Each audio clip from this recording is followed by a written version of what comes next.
International students are having their student visas revoked across the country, causing confusion for those students as well as the universities on how to handle the situations.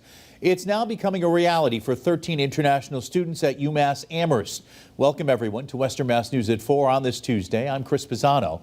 Western Mass News reporter Reagan Stoddard joins us now live in studio. And Reagan, what does it mean when a student's visa is revoked? Well, Chris, technically, once a student's visa is revoked, they no longer have legal residency in the United States, and they then risk detention by immigration authorities. UMass officials are taking a proactive approach, offering new advice for their international students, starting with making a plan.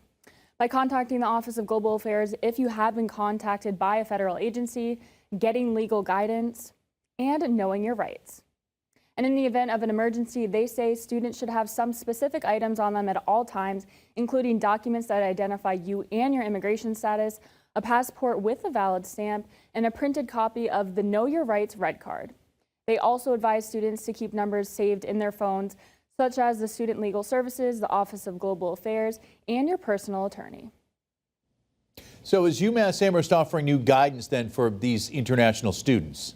Yes, they are, Chris. They also have resources for what students can do if they're approached by federal agencies. And coming up tonight at 6, we're taking a look at frequent questions being asked from either international students or those close to students in these situations. For now, reporting live in studio, Reagan Stoddard, Western Mass News. All right.